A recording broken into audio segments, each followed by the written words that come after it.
इस चैप्टर की शुरुआत में हमें दिखाया जाता है कि जो टीचर होती है वो अपने सभी स्टूडेंट्स को बोल रही होती है कि सभी मेरे बात पे ध्यान दीजिए। आप लोग जो भी इंटरनेट पे देख रहे हैं, जो भी रोमन्स सुन रहे हैं, इन पे ज्यादा यकीन ना कीजिए और आपके हाल ही में अपकमिंग एग्जाम्स आ रहे हैं, उन पर ध्यान दीजिए। तब श्रोता अपने मन ही मन बोलता है आखिर 3 दिनों बाद सबको खुद ही पता चल जाएगा कि ये एक अफवाह है या फिर नहीं। तब उसका दोस्त उसको देखकर बोलता है श्रोता तुम, और फिर तभी बेल बजती है और फिर उसके बाद उनकी क्लास खत्म हो जाती है। तब उनके टीचर सभी स्टूडेंट्स को बोलती है आज की क्लास में हमने जो कुछ भी पढ़ा है वो आने वाले एग्जाम्स में आने वाले हैं, इसलिए सभी को आप लोग दोबारा पढ़ लेना। तब श्रोता बोलता है आखिरकार क्लास खत्म, और तभी उसका फ्रेंड उसके पास आ जाता है और बोलता है चलो मेरे साथ, मुझे तुमसे कुछ पूछना है। तब उसकी बात सुनकर वो भी थोड़ा घबरा जाता है और फिर अगले सीन में हमें दिखाया जाता है कि वो दोनों स्कूल स्टेडियम में जाते हैं और उसका दोस्त पूछता है क्या तुम मुझे कुछ बताना चाहते हो या फिर नहीं। तो फिर श्रोता बोलता है आखिर मैं क्या बताऊं। तभी वो रोकर दौड़ने लगता है वहां से और बोलता है अबे लवड़े तूने मेरे को कुछ बताया नहीं, अपने बेस्ट फ्रेंड को नहीं बताया, बेंचो साले मैं तेरे साथ ब्रेकअप कर रहा हूँ। तब श्रोता उसे आवाज लगाता है ओए ओए। तब वो रोने लगता है और बोलता है अबे साले हम तो बेस्ट फ्रेंड थे। तो फिर उसके बाद श्रोता उसकी बात सुनकर बोलता है देखो मैं तुम्हें ये तो बताना चाहता था लेकिन मुझे टाइम ही नहीं मिला। तो तुम वादा करते हो कि तुम ये बात किसी को बताओगे नहीं, अगर बताओगे तो मैं तेरी गांड मार दूंगा, ठीक है। तब श्रोता की बात सुनकर उसका दोस्त बोलता है हाँ माँ कसम मुझ पर तू भरोसा कर। तब वो सीढ़ियों के पास जाता है और बोलता है इसे ध्यान से देखना, ठीक है। और उसी समय वो अपनी एक ही उंगली से उसे तोड़ देता है, जिसे देखकर उसकी दोस्त की गांड फट जाती है और बोलता है बहनचोद उसने तो इसे एक ही उंगली में तोड़ दिया। तब वो अपने दोस्त को बोलता है कर मैंने मॉन्स्टर को मारा और मुझे ये ताकत मिली। और फिर उसका दोस्त एक्साइटेड होकर उसका हाथ पकड़ लेता है और बोलता है कमाल है बहनचोद। तभी उसी समय वो पिंक हेयर वाली लड़की आ जाती है और उन्हें देख लेती है और बोलती है और अजीब सा फीस बनाकर बोलती है क्या सच में वो लोग अकेले में फ्लर्टिंग कर रहे हैं। फिर इसके बाद श्रोता अपने दोस्त को बोलता है अगली बार जब मॉन्स्टर्स आएंगे तब मैं तुम्हारी हेल्प करूंगा उन मॉन्स्टर्स को मारने में और तुम्हें एक स्किल दिलाने में। तो उसकी बात सुनकर उसका दोस्त बोलता है क्या सच में ये तुम्हारे लिए ठीक होगा। तो श्रोता बोलता है हाँ बिल्कुल, बस बदले में तुम ये सिगरेट हम दोनों के बीच में ही रखना। फिर अगले सीन में हमें दिखाया जाता है कि श्रोता चलते चलते सोच रहा होता है कि अगली बार जब मॉन्स्टर्स आएंगे वो किसी अबेंडन कंस्ट्रक्शन साइट में आएंगे जो कि 30 किलोमीटर दूर में होगा और रात के वक्त होगा। फिर वो बताता है कि एक ही टाइम में 2 तरह के मॉन्स्टर्स आएंगे, उनमें से एक मॉन्स्टर बिल्कुल बंदरों की तरह होगा लेकिन इसकी डिफेंस एबिलिटी पृथ्वी के बंदरों के मुकाबले काफी बेकार है, और दूसरा मॉन्स्टर जो दिखने में बिल्कुल गोरिल्ला की तरह है लेकिन मेरे ख्याल से इसकी स्पीड स्लो होगी, लेकिन दूसरी तरफ इसके डिफेंसिव और अटैक स्किल्स काफी हाईली एक्सचेंज होंगे। पर अभी मेरे जो करंट पावर है उसके साथ मैं उन दोनों को काफी आसानी से हरा सकता हूँ और साथ ही साथ ताकतों को भी एक चांस दे सकता हूँ। तभी वहाँ पर उसकी आंटी आ जाती है और उसको आवाज लगाती है ही क्या तुम श्रोता को नो। तब वो उन्हें देखकर बोलता है आंटी। तब उसकी आंटी उसका हाथ पकड़ के बोलती है क्या तुम स्कूल से घर जा रहे हो, अगर तुम चाहो तो तुम मेरी घर बीनन करने आ सकती हो। तब वो सीरियस होकर अपनी आंटी को बोलता है आंट क्या इसका मतलब अंकल मेरे घर में। तब उसकी आंटी गहरी सांस लेती हुई बोलती है हाँ, अब तुमसे ये छुपाया नहीं जा सकता। तुम्हें पता है तुम्हारे अंकल तुम्हारे डैड की घर की ओनरशिप को लेने की कोशिश कर रहे हैं, इसलिए तुम उस आदमी से दूर रहो। तब उनकी बात सुनकर श्रोता बोलता है आंटी मुझे खुशी है कि आपको मेरी चिंता है पर मैं अपनी हिफाजत खुद कर सकता हूँ। फिर इसके बाद श्रोता वहाँ से चला जाता है। तब उसकी आंटी सोचती है सच में वो काफी बुरे वक्त से गुजर रहा है, कितना स्ट्रॉन्ग बच्चा है। फिर इसके बाद हमें श्रोता के घर को दिखाया जाता है। तब हमें दिखाया जाता है कि कोई लड़का वहाँ पर बैठकर मजे कर रहा होता है और बोलता है डैड क्या श्रोता इस बार फिर से भाग गया। तब हमें श्रोता के अंकल को दिखाया जाता है और बोलता है देखो बेटे अगर वो भाग गया और वो यहाँ पास नहीं है इसका मतलब ये नहीं है कि हम यहाँ पास रह नहीं सकते, सही मामलों में कहा जाए तो ये घर मेरा है। तभी वहाँ का डोर खुल जाता है और वो बोलते हैं हाँ वो आ गया। तब श्रोता को देखकर पता चलता है कि वो काफी ज्यादा गुस्से में होता है और उनको बोलता है मादरचोद तुम जब चाहे मेरे घर में आ सकते हो लेकिन इसका मतलब ये नहीं कि तुम मेरे घर में गंदगी फैलाओ। तब वो लाल बालों वाला लड़का और श्रोता को बोलता है बहनचोद अपनी जबान में कंट्रोल रख। तभी उसका बाप उसे रोक देता है और बोलता है डैड। फिर उसके बाद उसका अंकल बोलता है श्रोता तुम अभी भी बच्ची हो और तुम्हारी मॉम मेरे साथ रहती है अकेले, और साथ ही साथ तुम भी अकेले रहते हो, अकेले कॉलेज जाते हो तो तुम सोच ही सकते हो कि अकेला रहना कैसा लगता होगा। ये लो तुम्हारे अंकल की तरफ से 1000 यन। तभी उसका लड़का श्रोता को बोलता है, अब तू खड़ा क्यों है, चल जल्दी से अब यहाँ से निकल बेंचो। तब श्रोता उन लोगों को बोलता है, यहाँ से जो जाने वाला है वो तुम लोग हो, भूल गए क्या।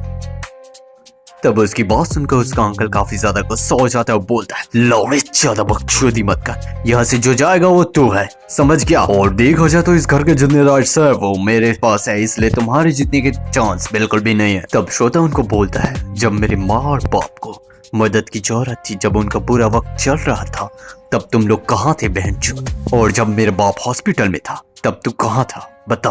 और जो भी मेडिसिन का बिल था, जो भी हॉस्पिटल का बिल था, वो सब हमने पे किया पार्ट टाइम वर्क करके। और तूने क्या किया साले, बस पीकर पड़ा रहता और हमारे घर आकर हमारे पैसे लेता, तू जैसा कमीना किसी काम का नहीं। तब श्रोता का अंकल उसे बोलता है, ठीक है बेटे, वैसे भी ये घर तो मेरा ही है, अगर तुम्हें दिक्कत है तो कोर्ट में आ जाना और फिर चुपचाप इस घर से भाग जाना।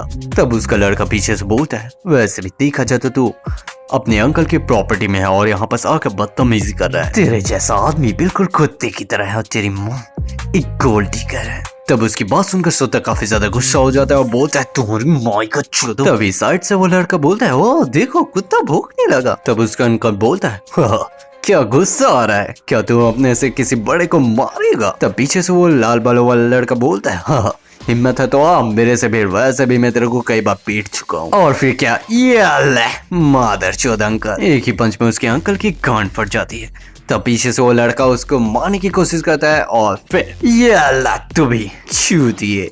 फिर दिखा जाता है कि उन दोनों की फटके 4 हो गई होती है। तब वो लाल बालों वाला लड़का बोलता है, मैं इसके लिए रिपोर्ट करूंगा, तुमने हम पर पहले हाथ उठाया। तब श्रोता उन्हें बोलता है, जो करना है वो कर लेना लौड़े, जो भी हो।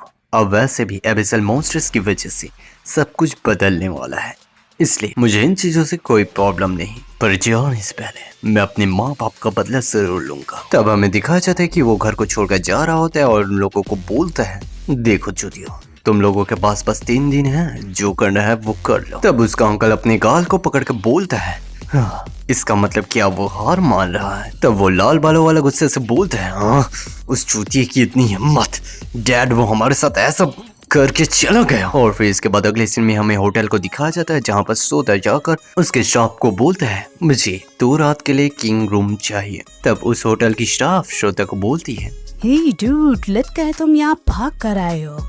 तो देखा जाए तो हमारे होटल की मसाज सर्विस काफी ज्यादा पॉपुलर है, अगर तुम चाहो तो ट्राई कर सकते हो। तब श्रोता शर्माते हुए बोलता है, सॉरी मैं ठीक हूँ। और फिर वो मनी मन सोचता है, क्या ये प्लेस हाई स्कूलर के लिए रहने के लिए सही होगा या फिर नहीं। फिर वो उसके हाथ को टच करते हुए बोलती है, देखो तुम घबराओ मत, हमारे होटल की लड़कियाँ काफी प्यारी और काफी अच्छी हैं। तब श्रोता बोलता है, मैं ठीक हूँ। तो वो स्टाफ बोलती है उसे, ठीक है छोरे, तुम्हारा रूम नंबर 200 आगे जो 2nd फ्लोर पर है।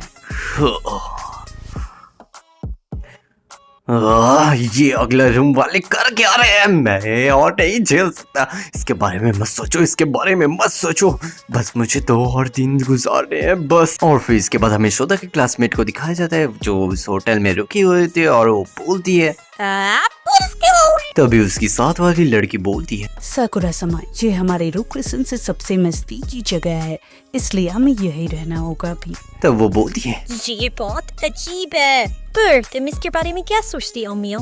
मेरी चाल से कोई लड़की को पीछे से काफी जोरदार पेन रहा है, इसलिए वो काफी जोर से आवाज निकाल रही है। तब वो काफी जोर से चीखते हुए उसे बोलती है, क्या बात कर रही हो मियो, मैं तो उसको इंस्ट्रक्शन साइट के बारे में बात कर लेंगे। अगर ऐसी बात थी तो मुझे साफ साफ बोलो ना। फिर वो सीरियस होकर बोलती है, दुनिया सच में पूरी तरह से बदल चुकी है, अगर हमें जीना है तो उन मिस्टीरियस मॉन्स्टर्स को मारना होगा, और मैं तुम्हारी मदद करूंगी पावर्स लेने में। तब उसकी बात को सुनकर साकुरा बोलती है, हाँ जरूर। तब मियो बोलती है, क्या कमाल की बात है, उनमें काफी ज्यादा जूस है। तब उसकी बात सुनकर साकुरा काफी ज्यादा गुस्सा हो जाते हैं और चीखने लगती है। आओ, बस करो। और फिर इसके बाद हमें 2 दिन के बाद का सीन दिखाया जाता है, जहाँ पर मॉन्स्टर्स निकलने वाले हैं। उस कंस्ट्रक्शन साइड में वो लोग पहुंचते हैं। तब घबराते हुए श्रोता का दोस्त उसे बोलता है, श्रोता क्या तुम्हें ये महसूस नहीं हो रहा है? तब श्रोता बोलता है, तुम बिल्कुल भी चिंता मत करो, लेवल 2 के मॉन्स्टर्स मेरे मैच के नहीं है, मैं उन्हें आराम से हरा सकता हूँ। और उसकी बात सुनने के बाद उसका दोस्त बोलता है, हाँ तो अगर ऐसा नहीं हुआ और गड़बड़ी हो गई तो मैं वहां से भाग जाऊंगा, ठीक है? तो श्रोता बोलता है, हाँ बिल्कुल भाग जाना, वैसे भी हम दोस्त हैं। तो उसकी बात सुनकर उसका दोस्त बोलता है, हाँ हम दोस्त हैं। और फिर श्रोता बोलता है, हाँ वैसे भी अभी 30 सेकंड्स और बाकी है। फिर उसके बाद उसका फ्रेंड बोलता है, वैसे ये बताओ यहाँ पास और भी ऐसे लोग होंगे जो मॉन्स्टर्स मारना चाहते होंगे, हाँ? तो उसकी बात सुनकर श्रोता बोलता है, मुझे इसमें कोई दिक्कत नहीं है, वैसे भी अगर ये नॉवल के हिसाब से चल रहा है तो मुझे कोई प्रॉब्लम होने वाली नहीं है। तभी अचानक से श्रोता शॉक्ड हो जाता है और बोलता है, देखो। तब उसका दोस्त बोलता है, अभी अचानक से क्या हो गया? और उसी वक्त उन पर कोई अटैक कर देता है।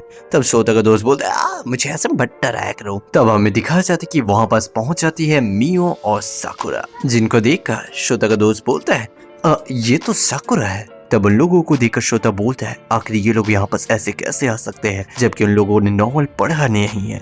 अब मैं समझा, ये लोग इसलिए है। मैं कितना बड़ा बेवकूफ हूँ, मैं ही अकेला नहीं हूँ जिसे सिर्फ रिवॉर्ड मिला है। फिर अगले सीन में हमें दिखाया जाता है कि साकुरा घबराते हुए मियो का नाम लेती है। मियो। तो मियो उसे बोलती है, तुम बिल्कुल भी चिंता मत करो, मैं तुम्हारे साथ ही हूँ, चलो। तब श्रोता का दोस्त बोलता है, अगर ध्यान से देखा जाए तो साकुरा के जो पापा हैं वो काफी बड़े आदमी है और उसके साथ जो है वो एक स्पेशल पुलिस ऑफिसर है। ओए, क्या इसका मतलब वो लोग रिवॉर्ड लेके चले जाएंगे? तब श्रोता अपने दोस्त की बात सुनकर बोलता है, अगर वो लड़की हो तो भी क्या होता है, मैं उनको रिवॉर्ड लेके जाने नहीं दूंगा। और फिर इसके बाद हमें उस कंस्ट्रक्शन साइट के अंदर के सीन को दिखाया जाता है जिसका नंबर होता है 2। तब उस जगह को देखकर मियो बोलती है, क्या सच में इसी नंबर पर वो मॉन्स्टर्स निकलेंगे? तभी साकुरा की बात सुनकर मियो बोलती है, हाँ, आधी रात के वक्त वो मॉन्स्टर्स निकलेंगे जैसे किसी मैजिक सर्पस से निकलते हैं, और वो मॉन्स्टर्स पृथ्वी के मॉन्स्टर्स के मुकाबले काफी अलग है, इसलिए उन्हें मारने के लिए हम डायनामाइट का यूज करेंगे और उन्हें मरने के लिए छोड़ देंगे। तभी बाकी का काम तुम करना। हाँ बिल्कुल, मैं करूँगी। फिर इसके बाद हमें दिखाया जाता है कि सोता और उसका दोस्त ऊपर से उन दोनों के ऊपर नजर रख रहे होते हैं और उसका दोस्त बोलता है, ये डरावना होते जा रहा है। तब श्रोता बोलता है, अगर तुम्हें पावर्स चाहिए तो अपने आप पर कंट्रोल करो। और फिर इसके बाद मियो बोलती है, मैंने कर दिया।